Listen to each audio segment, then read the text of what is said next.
नमस्कार दोस्तों, OCN network में आपका स्वागत है। मैं हूं ओमकार चौधरी।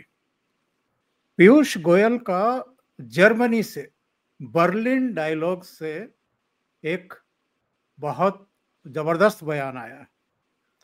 बयान क्या है?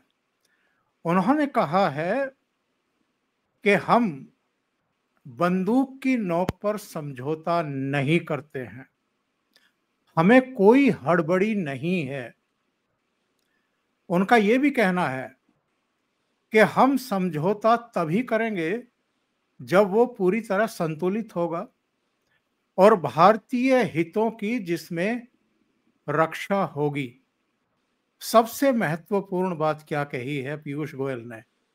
उन्होंने कहा कि जल्दबाजी में या सिर पर बंदूक अगर कोई तान दे हमारे, तो हम कोई ट्रेड डील नहीं करेंगे। उन्होंने ये भी कहा है कि ईयू से हमारी बातचीत चल रही है, अमेरिका से भी बातचीत चल रही है, कई दूसरे देशों के साथ भी चल रही है, यानी यूरोपीय संघ और कई दूसरे देशों और अमेरिका के साथ भी चल रही है।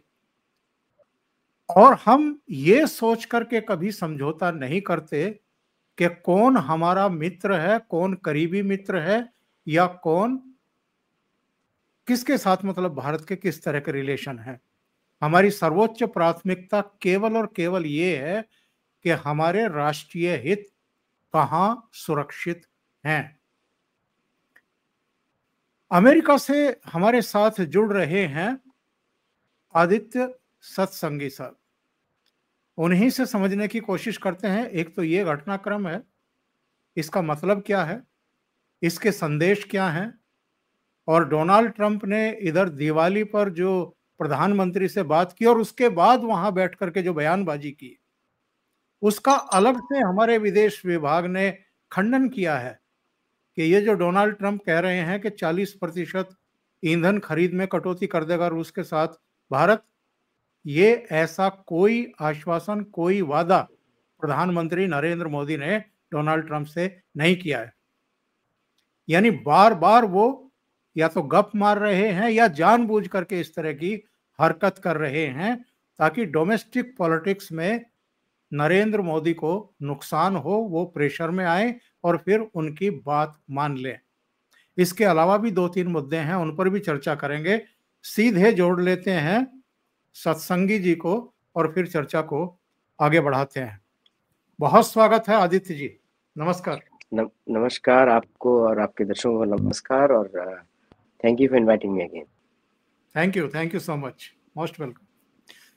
आदित्य जी, ये जो नया डेवलपमेंट है, पीयूष गोयल ने जर्मनी की धरती से बर्लिन में जो डायलॉग्स चल रहे हैं वहां कहा है कि हम अगर कोई बंदूक तान करके किसी टाइम फ्रेम में कि दिसंबर तक 40% ईंधन की कमी कर देगा भारत, और ये हमारा मुद्दा है, इस पर जो है भारत सहमत हो, और मोदी जी ने मुझे आश्वस्त किया है। तो मोदी जी तो खैर धीर गंभीर व्यक्ति हैं और वो सारे कूटनीतिक दांव पेच समझ रहे हैं, इसलिए खामोश रहते हैं, लेकिन जिनको बोलना है वो बोलते हैं। पीयूष गोयल हों, एस जयशंकर हों, हमारा विदेश मंत्रालय हो, वो उनके हर जो नहीं कहा गया उसको वो पेश करते हैं कहानी बना करके। उन मनोहर कहानियों की हवा निकाल देते हैं हमारे ये 2-3 मंत्री और विदेश मंत्रालय जी। मुझे सबसे अच्छा लगता है निर्मला सीतारमण जब बात करती हैं, बड़ा अच्छा लगता है कि वो स्पष्ट रूप से बोलती हैं। देखिए, ये जो वापस वो जो मानसिकता आती है एंग्लो सैक्सन्स की दिखती है, ये लोग कंट्रोल फ्रीक्स होते हैं, क्योंकि मैं इनके साथ सालों से डील कर रहा हूँ। कंट्रोल फ्रीक्स होते हैं, ये किसी भी चीज का गला घोट के उसको बंद कर देंगे, because they want their own, उनका खुद का उनको प्रॉफिट ज्यादा चाहिए। इसको आप वेनेजुएला के इंसिडेंट से कनेक्ट करिए। वेनेजुएला जो है सऊदी अरेबिया से भी ज्यादा बड़ा उसके पास तेल का भंडार है, और अमेरिका किसी भी हालत में उसको एक्वायर कर लेगा ऐसा वो सोच रहे हैं अभी। तो उसके लिए पहले से मार्केट तैयार करना जरूरी है। तो ये भारत पे प्रेशर डाल रहे हैं कि वो तेल कम करे, लेकिन ये लोग कभी भी रशिया के तेल की प्राइस को मैच नहीं कर सकते। और भारत में उसका जॉइंट वेंचर्स भी है रोसनेफ्ट का विद नयारा, जो कि गुजरात में जामनगर के पास में बड़ी सी रिफाइनरी है उनकी, जामनगर में ही है।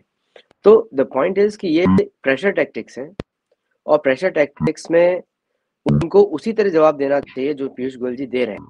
और पीयूष गोयल जी से ये लोग डरते हैं। बाय द वे, वॉशिंगटन में जितने मेरे दोस्त हैं बताते हैं कि पीयूष गोयल जी बड़ी सॉफ्टली बात करते हैं, लेकिन हथौड़ा मार के चले जाते हैं। जयशंकर जी अपने हिसाब से करते हैं, बिकॉज इज डिप्लोमेट ऑल्सो, तो उनको काफी ध्यान रखनी पड़ती है। तो ये एक्चुअली दिखाता है कि जो हिपोक्रेसी है ब्रिटिश की, कि आपने फ्री ट्रेड डील साइन किया भारत के साथ, और भारत की एक प्राइवेट कंपनी पे आपने सैंक्शंस लगा दिया। तो ये भारत के लिए भी रास्ते खोल देता है कि कोई ब्रिटिश प्राइवेट कंपनी पे सैंक्शंस भारत लगाए। अगर वो पाकिस्तान के साथ डील करता है, या फिर वो भारत के किसी और दुश्मन के साथ डील करता है, इंक्लूडिंग अमेरिका, तब भी भारत लगा सकता है। तो आई थिंक पेंडोरा बॉक्स खोल दिया है यूके ने। और इन पे हमको तो कॉलोनियल एक्सपीरियंस है इनके ऊपर, पुराने समय में भी हमारे पूर्वजों ने इनके ऊपर विश्वास किया था ट्रेड के ऊपर, और बाद में क्या हुआ था हम सबको मालूम है ईस्ट इंडिया कंपनी के बाद। तो एग्जैक्टली सेम माइंडसेट अभी तक बदला नहीं है, चाहे केर स्टार्मर की गवर्नमेंट हो, चाहे उसके पहले कोई और गवर्नमेंट हो, चाहे टोरीज हो, चले जो भी हो, यहाँ पे ये सेम माइंडसेट है। और जिस भाषा में पीयूष गोयल जी ने दो चीज मेन बोली उनको, एक तो उन्होंने बोला कि अगर आप ट्रेड कर सकते हैं, जर्मनी को कंसेशन दे सकते हैं, हमको क्यों नहीं, वाई सिंगल आउट इंडिया। तो बोलते हैं वेल टॉक टू अस, भाई आपसे क्यों बात करें, मैं टेबल पे बैठा हुआ ना, बात हो रही है यहाँ पर, why should I go separately for it. तो ये बहुत ही इंपॉर्टेंट मैसेज था यूके के लिए कि यू आर लाइक केन्या और any other country, we don't treat you specially more than that. तो ये मोदी जी सरकार का बहुत ही अच्छा व्यू पॉइंट है, इससे अच्छी डील्स मिलेंगी। दूसरा, उन्होंने अमेरिका को मैसेज भेजा कि भाई तुम्हारे जो आका इधर बैठे हुए हैं वो बात करने की कोशिश कर रहे हैं हमारे साथ, तो better you agree with us, क्योंकि हमारा तो कोई डील नहीं है अमेरिका के साथ इस समय, और शायद ट्रेड डील हो भी ना, अभी तो ऐसा भी लग रहा है कि शायद हो भी ना, बिकॉज वो जो एक क्या बोलते हैं उसको, इंग्लिश में टर्म होती है कि you never reveal your cards to anyone. अभी कोई भारत में यूपीएससी का एग्जाम देगा, पता नहीं होता सिलेक्शन होगा या नहीं होगा, लेकिन उसमें ही कैंडिडेट का क्वालिटी चेक की जाती है उस इंडिसाइसिवनेस में। तो यहाँ पर भी सेम चीज है, और ट्रम्प को ये मालूम होना चाहिए कि शायद भारत को इतनी जल्दी नहीं है। भारत के नेट एक्सपोर्ट्स इंक्रीज हो गए हैं एज कम्पेयर टू द उसके सैंक्शन की वजह से जो भी हुआ है, और 15% भी सैंक्शन क्यों लगे, why should we even go for 15% off, we should go for 0 जो पहले सिचुएशन था। तो I think Trump eventually Piyush Goyal ji उनको उसी पोजीशन में लेकर आने वाले हैं थोड़ी देर में। पीयूष गोयल ने एक बात और कही है, उन्होंने कहा है कि जो टैरिफ लगाया गया है इससे उबरने के लिए, या दूसरे शब्दों में अगर मैं कहूं तो इसका उपचार करने के लिए या इसका विकल्प तलाश करने के लिए भारत इस समय बहुत सारे देशों से बात कर रहा है।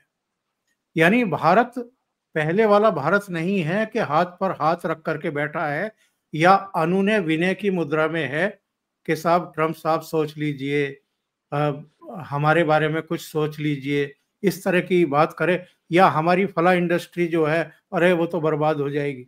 ऐसा नहीं है। आपने अगर कुछ क्षेत्रों पर टैरिफ थोपे हैं, अतिरिक्त टैरिफ लगाए हैं, तो हम दूसरे देशों से बात कर रहे हैं, और ये अब नहीं 2-4 महीने में, 6 महीने में ये शॉर्ट आउट हो जाएगा। वैसे तो खुला ऑफर रूस की तरफ से भी है, चीन की तरफ से भी है कि जितना माल आप अमेरिका भेजते थे, जिस पर इन्होंने टैरिफ लगा करके रोकने की कोशिश की है या महंगा करने की कोशिश की है, उतना हम आपसे लेने को तैयार हैं। लेकिन ये शॉर्टकट होगा, और ये एक तरीके से रूस और चीन का एहसान लेने जैसा होगा। इसलिए भारत परमानेंट मार्केट ढूंढ रहा है कि ये अमेरिका का झंझट ही खत्म हो जाए। देखिए, अमेरिका का जो देश टैरिफ पे डिपेंडेंट हो अपनी इनकम के लिए, कर वसूली, कर के ऊपर, तो वो कहाँ से, अमेरिका का भी उसने खुद ही ग्लोबल इकोनॉमिक मॉडल का इनिशिएटिव लिया था कि ओपन इकोनॉमीज, ओपन बॉर्डर्स, ये अमेरिका के इनिशिएटिव है। अब अगर वो उससे यू टर्न लेके जा रहे हैं प्रोटेक्शनिज्म में, इसको हमें दिखाता है कि अमेरिका की अंदरूनी हालत बहुत खराब है, और वो इतनी खराब है कि वो अपने लोगों की सैलरी दे नहीं पा रहे हैं। शटडाउन आज 36वां दिन है, मतलब 36 दिन से डिफेंस कॉन्ट्रैक्टर्स को पैसा नहीं मिला है, और या फिर दूसरे फेडरल एम्प्लॉयज जो कॉन्ट्रैक्चुअल हैं उनको पैसा नहीं मिला है, प्लस 88,000 लोगों को फायर कर दिया गया है। और ट्रंप एडमिनिस्ट्रेशन खुश है। वो क्या दिखाता है कि पैसा ही नहीं है। अब इसलिए अगर आप भारत के ऊपर इस तरह का प्रेशर डालेंगे तो भारत के लिए, तो भारत के जो गुड्स हैं जैसे कि जेनेरिक मेडिसिन हैं, टेक्सटाइल्स हैं, टेक्सटाइल्स में भारत की quality is considered the number 1 in the world. America में सबसे महंगे कपड़े होते हैं मेड इन इंडिया। मैं कभी इंडिया जाता हूँ तो कभी गलती से अच्छे दुकान से शर्ट खरीदा किसी को गिफ्ट करने के लिए, वो लोग देखते हैं तो मेड इन इंडिया, आप यहीं से खरीद के लेकर आए होंगे शायद। मैंने कहा नहीं, ये अमेरिका से लेकर आए होंगे। सो द पॉइंट इज कि Indian goods are known to be high quality in America also. उनका वैल्यूएशन चाइनीज गुड से अलग होता है, चाहे जो भी इंडिया एक्सपोर्ट करता है उसका वैल्यूएशन अलग होता है। और अमेरिका का जो एलीट क्लास है that is very pro India, मतलब कोई शिव का भक्त निकलेगा, कोई बुद्ध का भक्त निकलेगा, ऐसे भारत से संबंध उनका कुछ न कुछ रहता है। तो ये ट्रम्प के लिए it's a literally a challenge to deal with India, और ये बहुत ही अच्छी फॉरेन पॉलिसी है भारत की, क्योंकि नाउ भारत उनको डील्स करना सिखा रहा है कि कैसे डील किया जाता है, वो भी सभ्य तरीके से। और एक बात और मैं बोलना चाहता हूँ कि द वे ये लोग अमेरिका को कॉर्पोरेशन बना के रख दिए, देश के साथ काम ही नहीं कर रहा है वो। अगर प्रेसिडेंट ऑफ ए कंट्री सिर्फ डील की बात करे तो देश की बात कहाँ हो जाएगी? पीपल टू पीपल कनेक्ट की बात कहाँ हो रही है? पीपल टू कल्चरल एक्सचेंज की बात कहाँ हो रही है? ये तो देश के रिलेशनशिप होते हैं, कल्चरल एक्सचेंज हो, पीपल टू पीपल कनेक्ट हो। आप तो सीधा सीईओ के जैसा बात कर रहे हो, प्रॉफिट्स इंक्रीज करने हैं, और तो उसमें कहाँ से भारत उसमें ध्यान देगा? प्रधानमंत्री का काम तो नहीं है। अगर आपको ऐसी डिस्कशन करना है तो ट्रम्प डिस्कस करें मुकेश अंबानी के साथ, अदानी के साथ, that he should discuss trade with them. तो why Indian government should be involve? तो शायद कंफ्यूज्ड है वो, शायद बिजनेसमैन या लीडर ऑफ अ कंट्री, दोनों का डिफरेंस उनको समझ शायद नहीं आ रहा है, ऐसा लगता है। बिल्कुल। दूसरे आदित्य जी, जरा इस पर भी चर्चा कर ली जाए। आसियान समिट में डोनाल्ड ट्रंप पहुंच रहे हैं, लेकिन मोदी जी का आ गया कि वो नहीं जा रहे हैं, और ये चौथा या पांचवा ऐसा सेंस है जब जहां पर डोनाल्ड ट्रंप हैं वहां मोदी जी नहीं जा रहे हैं, या ट्रंप जहां मोदी जी को चाहते थे मोदी जी वहां भी नहीं जा रहे हैं। याद करें कि जब G7 समिट हो रही थी कनाडा में, तो डोनाल्ड ट्रंप वहां थे, मोदी जी रवाना हुए थे, एक दिन देरी से जा रहे थे, और डोनाल्ड ट्रंप शायद मोदी जी का सामना नहीं करना चाहते थे, क्योंकि वो जो नोबेल का पीस प्राइज था वो लेने के चक्कर में उन्होंने कई कूटनीतिक उल्लंघना कर दी थी।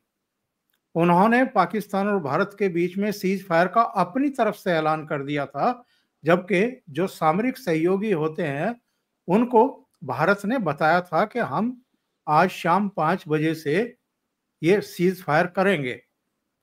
डोनाल्ड ट्रंप को लगा कि इसका श्रेय ले लो, और भारत की प्रेस कॉन्फ्रेंस होती, हमारे डीजीएमओ की प्रेस कॉन्फ्रेंस होती, उससे पहले उन्होंने ट्रुथ पर इसका ऐलान कर दिया, और ये भी दावा कर दिया कि हमारे विदेश मंत्रालय या हमारे शासन प्रशासन ने देर रात तक मेहनत करके दोनों देशों के साथ बातचीत करके इसको समझौते को सिरे चढ़ाया, और हमने ट्रेड की धमकी दी दोनों देशों को कि अगर युद्ध नहीं रोका तो हम ट्रेड डील नहीं करेंगे आपके साथ में।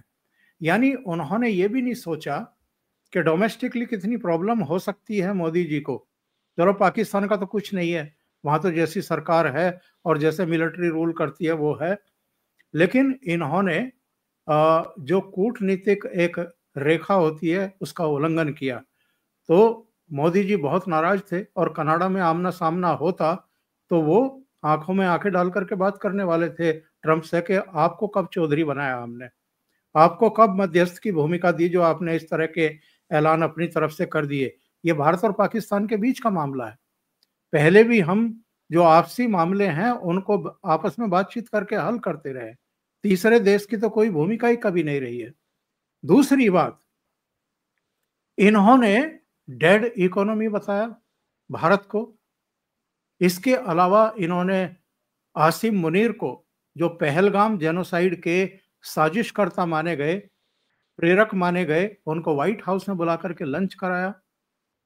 तो भारत, खास तौर से प्रधानमंत्री नरेंद्र मोदी, जो पिछले 11 साल से लगातार प्रयास कर रहे थे और इकोनॉमी को फोर्थ लार्जेस्ट इकोनॉमी बना दिया और थर्ड लार्जेस्ट इकोनॉमी अगले 1.5-2 साल में बन जाएगी, उसको आप डेड इकोनॉमी बता करके आप किसको चिढ़ाने की कोशिश कर रहे हैं और पूरी दुनिया में क्या मैसेज देने की कोशिश कर रहे थे। तीसरे, इन्होंने कहा था कनाडा में, जब फोन पर बात हो रही थी, कि वॉशिंगटन होते हुए निकल जाइए।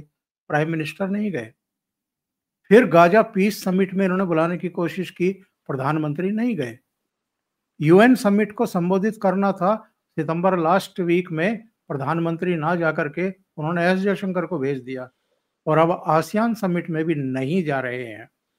क्या ये सब चीजें समझ में नहीं आ रही हैं डोनाल्ड ट्रंप के?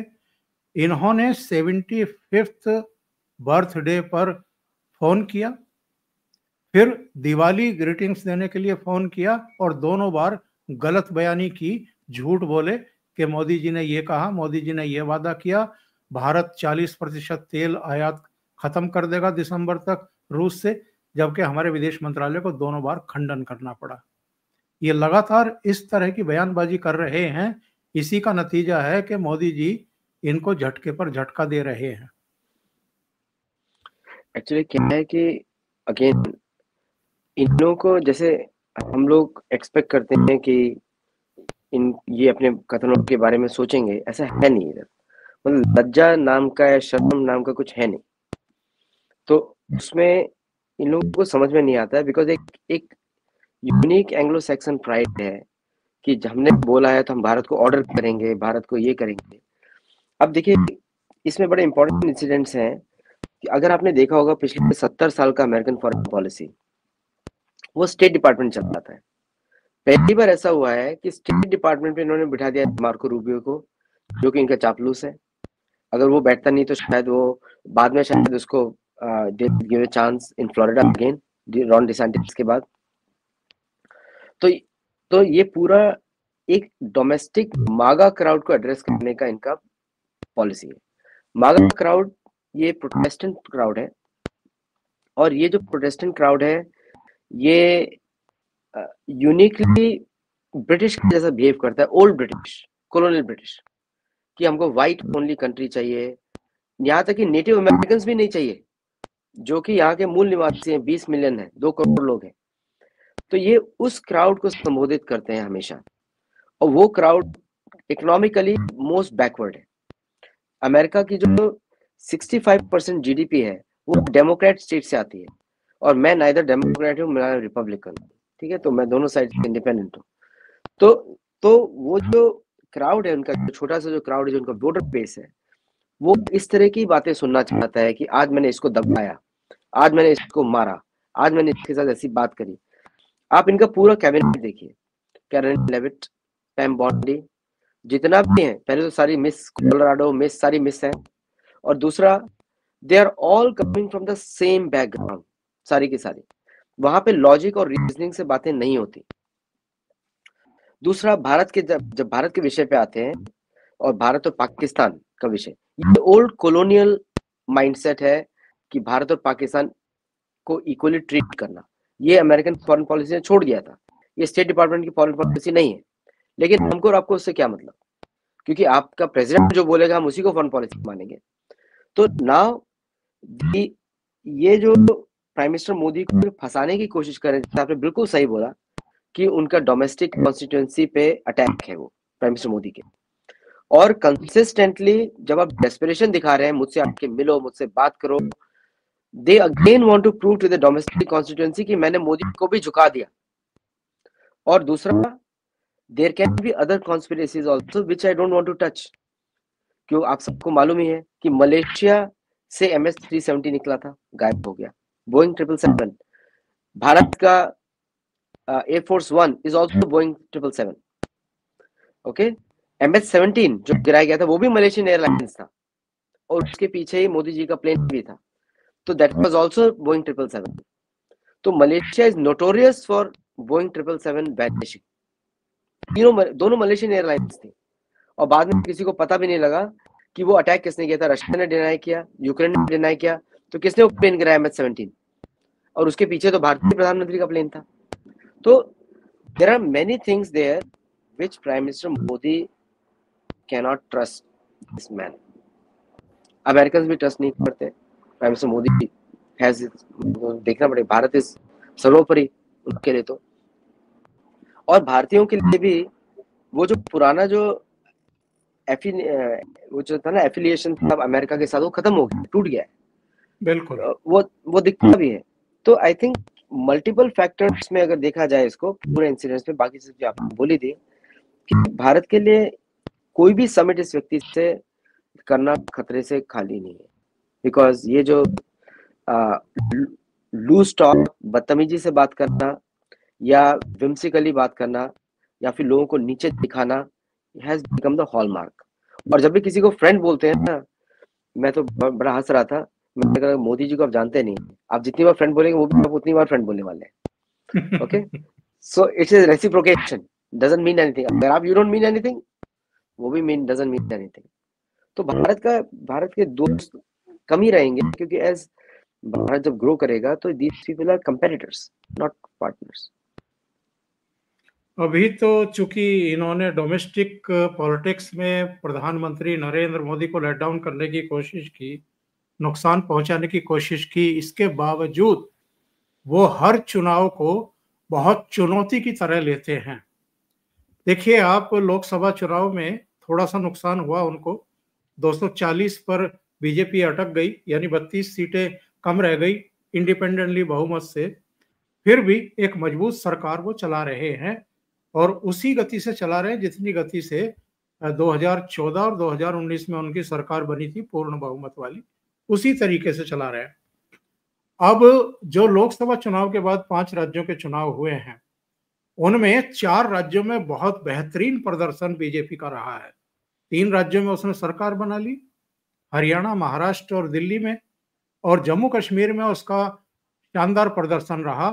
पिछली बार के विधानसभा चुनाव में 25 सीटें थी, इस बार 29 सीटें उसकी जीत गई. घाटी को लेकर के किसी को गलतफहमी नहीं थी कि बीजेपी को वहां कोई सीट मिलेगी, नहीं मिली. सरकार नहीं बनी, कोई बात नहीं, लेकिन बहुत बढ़िया प्रदर्शन किया. यानी बीजेपी को 29 सीटें और कांग्रेस को, जिसके वहां मुख्यमंत्री भी रहे हैं, केवल 6 सीटें, और वो भी 6 के 6 मुसलमान, एक भी हिंदू नहीं. अब बिहार में अगर फिर से भारतीय जनता पार्टी, जनता दल यू का महागठबंधन जीत जाता है, एनडीए जीत जाता है, तो ये अगेन उनके विरोधी देश के भीतर भी और देश के बाहर भी जितने हैं, इंक्लूडिंग डोनाल्ड ट्रंप और पूरा डीप स्टेट, उसके लिए बहुत बड़ा झटका होगा ये. एब्सोल्युटली, क्योंकि देखिए क्या है कि पहली बात तो मेरा एक क्वेश्चन है कि why is America interested in regime changing in India. Why? पहला बात, क्यों भारत को कमजोर कर, ये तो दोस्त का चिन्ह नहीं है. आई थिंक क्योंकि भारत भी इशू उठा सकता है कि भाई आपने नेटिव अमेरिकन के साथ क्या किया. I want to recognise all sovereign native American countries. तो यूएस कॉन्स्टिट्यूशन अलाउ करता है, they are all sovereign countries. Bharat embassy खोल दे होपी के साथ, अपाचे के साथ, तो I am also ambassador of Apache nation. तो द पॉइंट इज कि भारत के अंदर आप खुल के, आप इस तरह के यूएस एम्बेसी के ऑफिशियल्स खुल के घूम रहे हैं चारों तरफ. तमिलनाडु में क्या कर रहे हैं डीएमके के साथ, बाकी प्रशांत किशोर के साथ नॉर्वेजियन लोग आके मिल रहे हैं, they are all American agents. तो इस तरह व्हाई यूएस एक्सपेक्ट्स कि वही सिर्फ अपनी बात करता रहेगा, भारत नहीं करेगा. आई थिंक कहीं ना कहीं पे हम लोगों को हमारे जो फॉरेन एस्टेब्लिशमेंट्स हैं, एम्बेसीज हैं, उनका व्यू पॉइंट भी बदलना पड़ेगा. दैट कि जिस तरह वो लोग भारत में आके अलगाववाद करते हैं, भारत को अलगाववाद की हम बात नहीं कर रहे हैं, लेकिन वहां के जो प्रताड़ित लोग हैं नेटिव अमेरिकन, उनके ऊपर बात करनी पड़ेगी, तब जाके इंटरफेरेंस बंद हो जाएगा, बिलीव मी. क्योंकि वो जैसे को तैसा वाला जो हिसाब है ना, वो शुरू नहीं हुआ. अब आपने इलेक्शंस की बात करी कि भारत में मोदी जी का प्रदर्शन अच्छा ही रहा है। मैं देख रहा हूँ उनकी बिहार की स्पीचेस में सुन रहा हूँ कि वो उसी लगन से काम कर रहे हैं जैसे वो पहले करते थे। पिछले 25 साल का उनका जो गवर्नेंस का इतिहास है, उन्होंने सारी स्पीचेस पूरे जोश में दिए हैं बिना रुके हुए। अमेरिका के पास कोई इश्यूज ही नहीं है क्योंकि अपनी जनता को ध्यान देते नहीं, एक्सपेंसेस बढ़ रहे हैं, nobody is talking about it, वो भरेंगे। अभी ये जो पूरा शटडाउन है, डेमोक्रेट्स पैसा ले रहे हैं हेल्थ केयर इंश्योरेंस कंपनीज के साथ, तो एक कॉलोनी के जैसा अमेरिका काम कर रहा है, एक कॉलोनी के जैसा। भारत तो देश है, तो यहाँ पर ये जो मोदी जी गवर्नमेंट को कमजोर करने की जो कोशिश है, उसके लिए भारत को अनेक स्टेप सोचने पड़ेंगे, इंक्लूडिंग सिक्योरिटी के हिसाब से। क्योंकि आप ये देखिए कि चर्च मिलिट्री के जैसा काम करता है और अमेरिकन प्रेसिडेंट चर्च ही सिलेक्ट करता है, लोग नहीं सिलेक्ट करते। इसलिए उसका आपका सेकेंडरी इलेक्शन होता है डेलीगेट्स वाला। डेलीगेट्स में वही आता है जो चर्च के फेवर में काम करता है। तो भारत को भी ओवरऑल स्ट्रेटेजी अमेरिका के साथ मिलिट्री रखनी पड़ेगी, overall military first then everything else second. इसलिए जब दिवाली पे मोदी जी आके विक्रांत पे बोले, वो मैसेज बहुत ही सटल था पूरी दुनिया की गवर्नमेंट्स को, स्पेशली अमेरिका को, कि भाई हम तैयार हैं। सुएज कैनाल से लेके मलाक्का स्ट्रेट तक बंद हो सकता है, 70% आपका ट्रेड रुक जाएगा अगर कोई इस तरह की स्थिति आई। और बाद में उन्होंने ऐलान किया दूसरा कि मैं मलेशिया नहीं जा रहा हूँ। ये एक ही कंट्री को मैसेज जाता है, हम सब समझ रहे हैं किसको जा रहा है मैसेज। तो अब आप देखेंगे थोड़े समय के बाद इनके जो रीजन चेंजिंग ऑपरेशन बंद हो जाएंगे, क्योंकि जो अमित शाह जी ने कार्य किया है और NSCN के साथ मणिपुर में जो एक्शन हुए हैं, जो पीस वहां पे लाई गई है, this are all in that direction कि एनफ इज एनफ। अभी हम लोग थोड़ा पीठ सीधी कर रहे हैं। और नक्सल समस्या बहुत बड़ी थी, वो भी लगभग खत्म होने की स्थिति में है। अब सरेंडर कर रहे हैं, भाग रहे हैं, बंदूक छोड़ करके मुख्य धारा में आ रहे हैं, क्योंकि उनको पता है कि नहीं छोड़ेंगे ये। इन्होंने अगर फैसला कर लिया है तो फिनिश करेंगे। मार्च 31 तक, ये 2026 तक उन्होंने कह रखा है कि हम खत्म कर देंगे इनको। तो अब बहुत बड़ी संख्या में वो सब सरेंडर कर रहे हैं। इनके पास हथियार कहाँ से आते थे, पैसे कहाँ से आते थे? तो ये सब अंतरराष्ट्रीय खेल चल रहे थे भारत को डिस्टेबलाइज करने के, अशांत रखने के। और जो शक्ति है शासन की, प्रशासन की, उसको एक गलत जगह मतलब टकराने के लिए छोड़ दो ताकि ये आगे ना बढ़ने पाए। बहुत सारी चीजें, बहुत सारे फ्रंट पर जो है इस सरकार को काम करना पड़ रहा है, क्योंकि जो पूर्ववर्ती सरकारें थी, अब मनमोहन सिंह की सरकार के समय अगर प्राइम मिनिस्टर से आकर के यासीन मलिक मिल रहा है PMO में, तो आप समझ लो कि क्या हो रहा था उस समय। और प्राइम मिनिस्टर मुस्कुरा करके हाथ मिला रहे हैं। जैसे ही मोदी जी ने टेक ओवर किया, श्रीनगर में ऐसी जगह से उठा करके लाई पुलिस बल और अर्धसैनिक बल जहां कोई घुसने की हिम्मत नहीं करता था। आज वो जेल में सड़ रहा है, उसको सजा हो चुकी है। तो ऐसे लोगों को सिर पर बैठाया जाता था उस समय। तो कई मोर्चों पर एक्चुअल में भारत सरकार को लड़ना पड़ रहा है।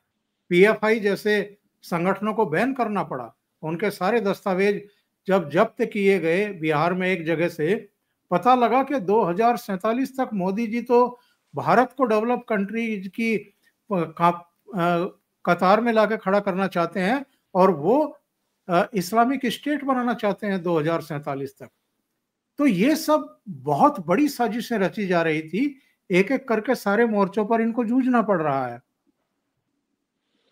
एक्चुअली आपने बहुत ही अच्छा पूरा एक्सप्लेन किया है। एक्चुअली ये सभी साजिश के पीछे सिर्फ 2 कंट्रीज हैं, सिर्फ 2, और बाकी सब उनके पिट्ठू हैं। और दोनों का आप जानते हैं, दोनों एंग्लो सैक्सन हैं। एक है UK और दूसरा आप जानते हैं, और उनकी 5 आइज। ये सारी गड़बड़ी के पीछे यही लोग हैं और इनके ही पिट्ठू चलते हैं, नॉर्वे के थ्रू, कभी ऑस्ट्रेलिया के थ्रू, आजकल साउथ कोरिया भी यूज करते हैं, आजकल साउथ अफ्रीका भी यूज करते हैं। साउथ अफ्रीका थोड़ा कम हो गया बिकॉज ऑफ ब्रिक्स। और ये सारी गड़बड़ी इसी सोर्स से आती थी। मैंने तो इससे बड़े डीप विषय में इसके ऊपर लिखा है कि किस तरह इनकी सारी कहानियां चर्चों के साथ जुड़ती हैं। और ये प्रॉब्लम क्रिटिकल रेस थ्योरी की नहीं है, ये प्रॉब्लम है क्रिटिकल फेथ थ्योरी की। ये टर्म मैंने बनाई है क्योंकि रेस थ्योरी तो बनाई गई थी ये प्रूव करने के लिए कि वाइट विक्टिम्स हैं, ये बनाने के लिए की गई थी। लेकिन प्रॉब्लम कुछ और है। प्रॉब्लम ये थी कि कन्वर्जन के माध्यम से डेमोग्राफिक चेंज किया जाए और लोकल सरकारें बदलकर फिर फेवरेबल ट्रेड डील्स ली जाए। इसीलिए कांग्रेस के सारे जो भारतीय अपोजिशन लीडर्स थे, सारे नहीं, कांग्रेस के स्पेशली, वो लोग बिक जाते थे इनसे। तो भारत में अपोजिशन चाहिए, लेकिन नॉन कांग्रेस अपोजिशन चाहिए जो कि इनसे बिका हुआ ना हो। और आप एक बात भी देखिए, कौन सा इस्लामिक देश इंडिपेंडेंट है? कौन सा? एक भी नहीं, not a single one except UAE. बाकी सब बिके हुए हैं वेस्ट को, क्योंकि इनको America loves dictators, America loves democracy export करते हैं, लेकिन चाहते हैं डेमोक्रेसी के माध्यम से वन मैन शो बन जाए, चाहे मलेशियन प्रेसिडेंट हो या प्राइम मिनिस्टर हो, चाहे इंडोनेशियन प्रेसिडेंट हो या प्राइम मिनिस्टर हो। अभी देखिए, आपने मलेशिया मीटिंग से पहले मलेशिया ने डिक्लेयर किया कि गो मांस नहीं होना चाहिए, हिंदुओं को हर्ट होता है, बड़ा, ताकि भारत से प्रेज मिले। लेकिन तुरंत बाद क्या षड्यंत्र था किसी को पता ही नहीं। तो इस तरह वेरी सटनली दे प्ले, और भारतीय इलेक्शन में इंटरफेयर करना इनकी आदत बन चुकी थी। और पहली बार भारत जो है एसआईआर के थ्रू वो क्लियर कर रहा है, और एसआईआर के थ्रू ये जो इनका अदृश्य राज्य का जो गेम है उसी को काटा जा रहा है, बिकॉज हर जगह सबवर्जन किया गया था। यस,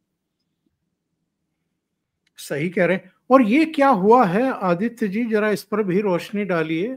कनाडा से इतने नाराज अचानक क्यों हो गए ट्रंप के? उन्होंने घोषणा कर दी कि ट्रेड डील रद्द। और वैसे तो मार्क कॉर्नी का मैं बयान देख रहा था, उन्होंने बहुत मजबूत बयान दिया है। उन्होंने कहा है कि इस तरीके से जबरन ये कनाडा में मनमाने ढंग से बाजार को कैप्चर नहीं कर सकते।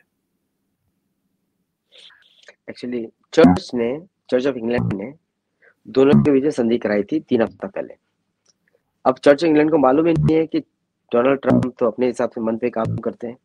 वो जो मीटिंग हुई थी व्हाइट हाउस में, वो चर्च के थ्रू हुई थी, चर्च ऑफ इंग्लैंड के थ्रू, मोनार्की के थ्रू, जहाँ पे मार्क कार्नी ने जाके बोला था, वी, मतलब हिंदी में बोल रहा हूँ कि we subject to the monarchy of Britain. तो कनाडा इंडिपेंडेंट कंट्री नहीं है।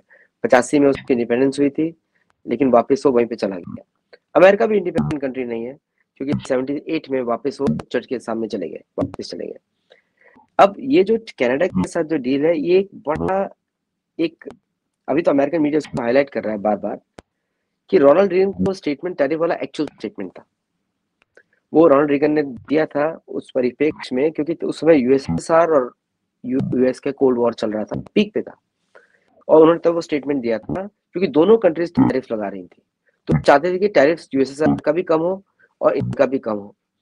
तो ये स्टेटमेंट उस समय का था, और वहां पे भारत को लुभाने के लिए वहां भी कोशिश चल रही थी, क्योंकि 71 के बाद 83 में इंदिरा गांधी की विजिट होती है, 83 में यूएस में।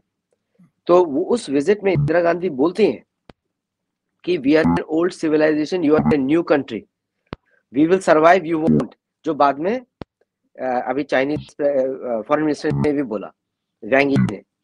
तो ये स्टेटमेंट इंदिरा गांधी ने निक्सन को भी बोला था वो स्टेटमेंट, इंदिरा गांधी ने वही स्टेटमेंट रिलीज किया रोनाल्ड रीगन को। आपको याद होगा, वीडियोस आप देख सकते हैं, वॉशिंगटन डीसी आर्काइव्स में है, कि वो Indira Gandhi the way she is speaking, और रोनाल्ड रीगन 6 फीट 4 इंच के हैं, और वो 5 फीट 2 इंच के हैं या 3 इंच के हैं, लेकिन Indira Gandhi emerge as a tall leader. अब ट्रंप का जो स्टेटमेंट है कनाडा के लिए ये वाला कि आई कैंसिल एवरीथिंग, क्योंकि उसकी मागा क्राउड पे एक्सपोज हो गया।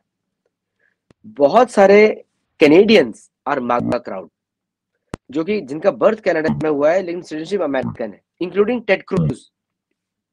आपको याद होगा इलेक्शन कैंपेन में टेड क्रूज को बोला था, you are a Canadian, how can you become American president.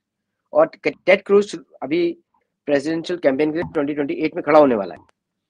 तो ये जो पूरा स्टेटमेंट था was against Ted Cruz, not for Canada. वो बताना चाहते थे, तो उन्होंने कनाडा के ऊपर उन्होंने लगाया सैंक्शंस कि मैं सारे एग्रीमेंट्स रद्द करता हूं।